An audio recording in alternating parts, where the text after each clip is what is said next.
నమస్కారం news 9 TV తెలుగుకి స్వాగతం.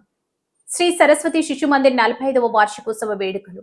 చదువుల తల్లి కొలువుదీరిన అక్షర దేవాలయం మన ఇచ్చోడ మండలంలోని శ్రీ సరస్వతి శిశు మందిర్ పాఠశాల నిన్న ఒక అద్భుతమైన మైలురాయిని అధిగమించింది.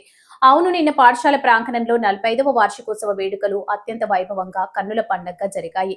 క్రమశిక్షణకు సంస్కారానికి మారుపేరైన మన విద్యార్థులు తమ ప్రతిభతో అందరినీ మంత్రముగ్ధుల్ని చేశారు.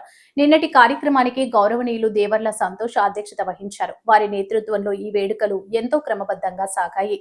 ఈ సంబరానికి ముఖ్య అతిథులుగా విచ్చేసిన విభాగ కార్యనిర్వహణ కార్యదర్శి సర్కొండ దామోదర, అలాగే జిల్లా శిశు మందిర్ పాఠశాలల అధ్యక్షులు బజరంగ్ లాల్ అగర్వాల్ తమ అమూల్యమైన సందేశాలతో విద్యార్థులను, తల్లిదండ్రులను ఉత్తేజపరిచారు.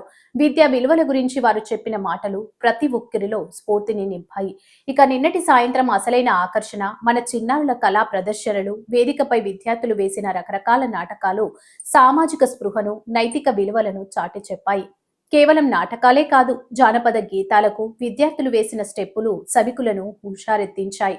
మన సంస్కృతిని ప్రతిబింబించేలా సాగిన సాంస్కృతిక కార్యక్రమాలు, విద్యార్థుల ప్రతిభా పాఠవాలు చూస్తుంటే ముచ్చటేస్తుంది. ప్రతి విద్యార్థి ఎంతో ఉత్సాహంగా, ఆత్మవిశ్వాసంతో పాల్గొనడం ఈ వేడుకల ప్రత్యేకత. 45 ఏళ్లుగా అప్రతిహితంగా విద్యాసేవ చేస్తున్న ఈ పాఠశాల నిన్నటి వేడుకతో తన ప్రస్థానంలో మరో అద్భుతమైన పేజీని లిఖించుకుంది.